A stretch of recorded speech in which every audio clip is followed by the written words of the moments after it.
1500 நீ கட்டினாதான் பிளேஸ்மெண்ட்டுக்கே நாங்கள் ட்ரைனிங் கொடுப்போம்னு சொன்னாங்க. லைனில் இருக்காங்க. இதை விட எங்கள் அம்மாவுக்கு நான் எவ்வளோ பெரிய சந்தோஷத்தை கொடுத்துட முடியும். இது ஆக்ஷன் மேடம். மேடம் இது ஆக்ஷன். மறுபடியும் ஒரே ஒரு காஷன், இது படத்துக்காக மட்டும்தான் சிகரெட் அடிக்கிறேன். தயவு செஞ்சு யாரும் லைஃப்ல சிகரெட் அடிக்காதீங்க. ஆரம்பிச்சீங்கன்னா விட முடியாது.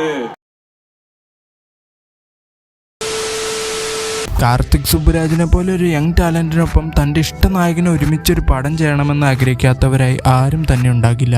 കാരണം അങ്ങേറെ പടങ്ങളിലെ മെയിൻ നായക കഥാപാത്രങ്ങളെല്ലാം ആ ലെവലിലാണ് കാർത്തിക് സുബ്ബരാജ് എന്ന ഡയറക്ടർ പ്രസന്റ് ചെയ്ത് വെക്കാറ്. അതിപ്പോൾ പിസ്സായി രവി പോലത്തെ ക്ലാസ് പടങ്ങളാണെങ്കിലും ശരി, പേട്ട റെട്രോ പോലത്തെ മാസ് ആക്ഷൻ സിനിമകളാണെങ്കിലും ശരി. എന്നാൽ ഹീറോ ക്യാരക്ടറിന് വേണ്ടി ഒരുപാട് മെനക്കെടാറുള്ള കാർത്തിക് സുബ്ബരാജ് വില്ലന്റെ കഥാപാത്രങ്ങൾക്ക് വേണ്ടി വലിയ രീതിയിൽ മെനക്കെടാറില്ലേ എന്നും അങ്ങേറെ പല സിനിമകളും കാണുമ്പോൾ തോന്നാറുണ്ട്. ഫാൻ ബോയ് സംഭവമായ പേട്ടയൊക്കെ എടുത്ത് നോക്കിക്കഴിഞ്ഞാൽ വില്ലന്മാരുടെ ക്യാരക്ടറിനൊന്നും യാതൊരു ഡെപ്തും ഇല്ലെന്ന് മനസ്സിലാകും. ജഗമേതന്ത്രത്തിലെ വില്ലനോ ഗെയിം ഓഫ് ത്രോൺസിലൊക്കെ അഭിനയിച്ചിട്ടുള്ള ആളാണെന്നും പറഞ്ഞ് ഇങ്ങേരെ കൊണ്ടുവന്നെങ്കിലും എത്രത്തോളം ലേസി ആയിട്ടാണ് ആ വില്ലൻ കഥാപാത്രത്തെ പ്രസന്റ് ചെയ്ത് വെച്ചിരിക്കുന്നതെന്ന് പടം കാണുമ്പോൾ തന്നെ മനസ്സിലാകും. ആരും പ്രതീക്ഷിക്കാത്ത ടൈമിൽ പെട്ടെന്നായിരുന്നു സൂര്യ കാർത്തിക് സുബ്ബരാജ് പടത്തിന്റെ അനൗൺസ്മെന്റ് വന്നത്. കാര്യം പറഞ്ഞാൽ ഇവർ രണ്ടുപേരും ഒന്നിച്ച് പടം ചെയ്യാൻ പോകുന്നു എന്നതിനെ കുറിച്ച് റൂമറുകൾ പോലും വന്നതായി ഓർക്കുന്നില്ല. ഒരുപക്ഷെ അന്തമാനി വെച്ച് ഷൂട്ട് ചെയ്തുകൊണ്ടായിരിക്കാം. ഇങ്ങനെ പറയാനുള്ള കാരണം എന്താണെന്ന് വെച്ചാൽ ലോകേഷ് കനകരാജ് സർപ്രൈസ് തരാൻ വെച്ചിരുന്ന റോളക്സിന്റെ മേക്കിംഗ് വീഡിയോ സഹിതം വിക്രം റിലീസാവുന്നതിനും ഒരുപാട് മുന്നേ ലീക്കായില്ലായിരുന്നു. പക്ഷേ ഈ പടത്തിന്റെ ഒരു സ്റ്റില്ല് പോലും അങ്ങനെ വന്നതായിട്ട് ഓർക്കുന്നില്ല. പടത്തിന്റെ അനൗൺസ്മെന്റ് വീഡിയോ വന്നപ്പോൾ തൊട്ട് ഇന്ന് ഈ നിമിഷം വരെയും ഈ പടവും സൂര്യയും ഏറ്റുവാങ്ങാത്ത ട്രോളുകളും വിമർശനങ്ങളും ഇല്ല. എന്താണ് ഇതിന് പിന്നിലെ കാരണമെന്നറിയില്ല. പക്ഷെ വാർഡൻ എന്ന് പറഞ്ഞാലേ അടിക്കുമെന്നും പറഞ്ഞ് വടിവേലുവിന്റെ ഒരു കോമഡി ഉണ്ട്.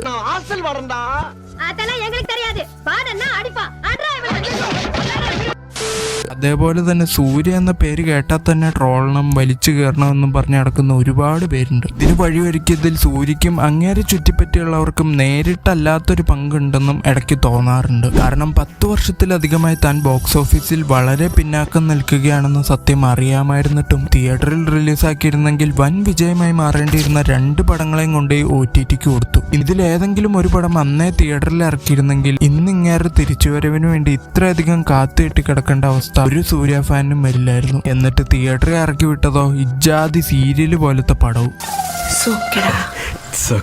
പിന്നെ റോളക്സ് പ്രത്യേകിച്ച് പറയേണ്ടതില്ലല്ലോ. റോളക്സ് ഇങ്ങേരെ സ്ക്രീനിൽ കണ്ടപ്പോൾ എന്താണ് സംഭവിച്ചതെന്ന് വിക്രം സിനിമ തിയേറ്ററിൽ പോയി കണ്ടിട്ടുള്ള ഇങ്ങേറെ ഹേറ്റേഴ്സിന് പോലും അറിയാവുന്ന കാര്യമാണ്.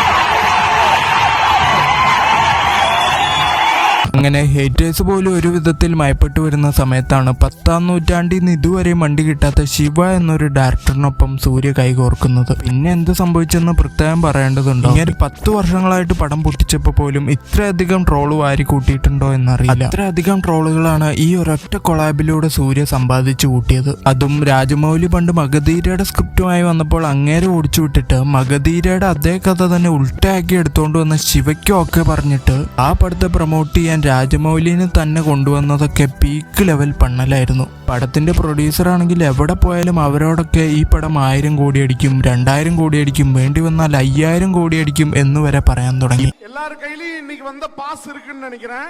இதே பாஸோட இங்க சக்சஸ் மீட் நடக்கும். பேன் இந்தியா ரெக்கார்டோட இங்க சக்சஸ் மீட் இங்க நடக்கும். சோ இத பாஸ் அப்படியே கையில வச்சுக்கங்க. திருப்பி கொண்டு வரேன். நான் டேட் அனௌன்ஸ் பண்றேன். தேங்க்யூ. പിള്ളേരുടെ പടം പിടുത്തം കൊള്ളാമല്ലടാ.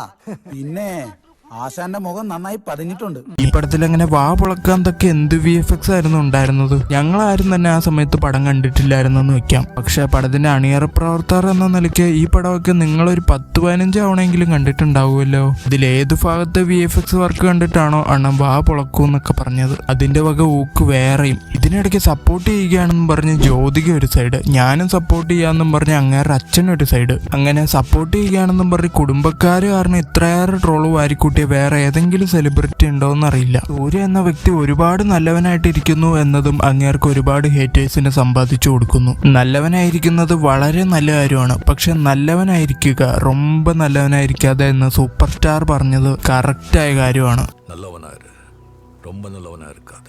ഈ നല്ലവൻ ക്യാരക്ടർ ബ്രേക്ക് ചെയ്തപ്പോഴാണ് റോളക്സ് പോലത്തെ ഒരു കിഡ് കഥാപാത്രം പിറവിയെടുത്തതെന്ന് ഇങ്ങനെ ഉടനെ എങ്ങാനും മനസ്സിലാക്കിയിരുന്നെങ്കിൽ അത്രയും നല്ലതായിരുന്നേനെ. ആദിപുരുഷ് എന്ന പടത്തിന് ശേഷം പാൻ ഇന്ത്യൻ ലെവൽ ഊക്ക് വാങ്ങിക്കൂട്ടിയ ഹീറോ, ഡയറക്ടർ, പ്രൊഡ്യൂസർ വേറെ ആരെങ്കിലും ഉണ്ടാകാൻ വഴിയില്ല. ഇനി റെട്രോയിലേക്ക് വരികയാണെങ്കിൽ ഇതാണ് കാർത്തിക് സുബരാജിന്റെ കരിയറിലെ തന്നെ ഏറ്റവും മോശം സിനിമ എന്നൊക്കെ കുറെ പേര് പറയുന്നത് കേട്ടു. പക്ഷെ ഈ പടം അത്രയ്ക്ക് മോശമൊന്നും അല്ല എന്നതാണ് യാഥാർത്ഥ്യം. ഉറപ്പായും retro greatest of all time എന്നൊന്നും അവകാശപ്പെടാൻ സാധിക്കുന്ന ഒരു പടമല്ല. എന്നാൽ തീർച്ചയായും അങ്ങേയറ്റം അടി കൊണ്ടേ താഴ്ത്തിക്കെട്ടാൻ പറ്റിയ പടവുമല്ലത്. ഒരു മിഡ് റേഞ്ച് പടം വിത്ത് കാർത്തിക് സുബരാജ് ഫ്ലേവേഴ്സ്. അതുപോലെ തന്നെ സൂര്യനെ ഇത്രയ്ക്ക് കിഡുമായിട്ട് ഫാൻസിന് മുന്നിൽ പ്രസന്റ് ചെയ്ത വേറെ ഒരു പടവും ഈ അടുത്തെങ്ങും ഉണ്ടായിട്ടില്ല. ഫസ്റ്റ് ഹാഫ് വളരെ സ്മൂത്ത് ആയിട്ട് അവസാനിച്ചെങ്കിലും സെക്കൻഡ് ഹാഫ് എവിടുന്നൊക്കെയോ കയ്യിന്ന് പോയി. ഇത് ഈ പല റിവ്യൂസും പറയുന്നത്ര അപരാധം ലെവൽ കയ്യിന്ന് പോക്കൊന്നും അല്ലായിരുന്നു. പക്ഷെ ശരിക്കും പറഞ്ഞാൽ എവിടുന്നൊക്കെയോ എന്തൊക്കെയോ മിസ്സായി പോയിട്ടുണ്ട് എന്നുള്ളത് സത്യമാണ്. കാർത്തിക് സുബരാജിന്റെ പേട്ട എടുത്ത് നോക്കിക്കഴിഞ്ഞാലും ഈ ഒരു സെക്കൻഡ് ഹാഫ് പ്രോബ്ലം ശരിക്കും നോട്ടീസ് ചെയ്യാൻ സാധിക്കും. പേട്ടയുടെ ക്ലൈമാക്സ് ഇഷ്ടപ്പെടാതെ പോയ ഒരുപാട് പേരുണ്ട്. അതേപോലെ തന്നെ റെട്രോയുടെ ക്ലൈമാക്സ് വർക്കൗട്ട് ആവാതെ പോയവരുടെ കൂട്ടത്തിൽ ഞാനുമുണ്ട്. കാരണം ഒരേ കാര്യം തന്നെ വീണ്ടും വീണ്ടും വെവ്വേറെ രീതിയിൽ പ്രസന്റ് ചെയ്താലും ചിലപ്പോൾ വർക്കൗട്ട് ആയെന്ന് വരില്ല. ഇപ്പോൾ ഉദാഹരണത്തിന് വിജയ് പടങ്ങളിലെ ഐ ആം വെയിറ്റിങ്ങിനെ കുറിച്ച് നോക്കിക്കഴിഞ്ഞാൽ തുപ്പാക്കിയിലെ ഐ ആം വെയിറ്റിംഗ് പക്ക ഗൂസ് ബംസ് ആയിരുന്നു. കത്തിയിലേക്ക് എത്തിയപ്പോൾ ഇച്ചിരി കുറഞ്ഞു. ഇതേ സാധനം തന്നെ സർക്കാരിലും ചെയ്തു വെച്ചപ്പോഴത്തേക്കും മടുപ്പായി പോയി. അതേപോലെ ജിഗർദണ്ഡ ഡബിൾ എക്സലിലെ അതേ ക്ലൈമാക്സ് ചെറുതായിട്ടൊന്ന് മാറ്റം വരുത്തിയതാണ് റെട്രോയുടെ ക്ലൈമാക്സ് എന്ന് തിയേറ്ററിൽ വെച്ചേ തോന്നിയതാണ്. ഒരു പക്ഷേ ക്യാമറ ഉള്ളത് കൊണ്ട് മാത്രമാണോ ഡബിൾ എക്സലിലെ ഗ്രാമവാസികൾ ചാവാൻ വേണ്ടി നിന്നു കൊടുത്തേ എന്ന് വരെയും തോന്നിപ്പോയി.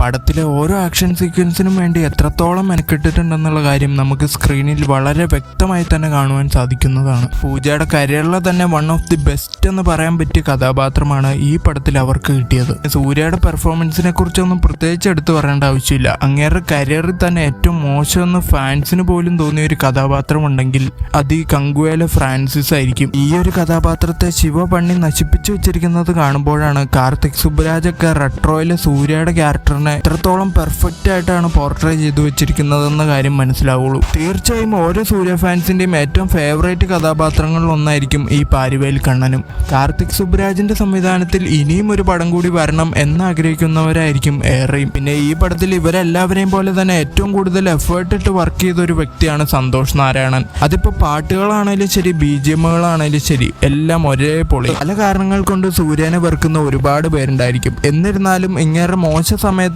ഒരുപാട് സപ്പോർട്ടായി നിൽക്കുന്ന ഒട്ടനവധി ഫാൻസ് ഇങ്ങേർക്കുണ്ടെന്ന കാര്യം നമുക്ക് എല്ലാവർക്കും അറിയാവുന്നതാണ്. അതുപോലെ തന്നെ സൂര്യയുടെ എല്ലാവർക്കും ഒരേപോലെ ഇഷ്ടപ്പെടുന്ന ഒരു പടത്തിന് വേണ്ടിയാണ് ഇപ്പോൾ മിക്കവരും വെയിറ്റ് ചെയ്യുന്നത്.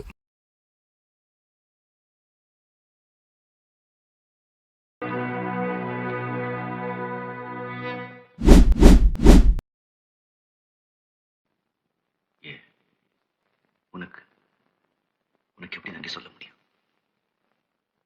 நான் உனக்கு என்ன தர முடியும்?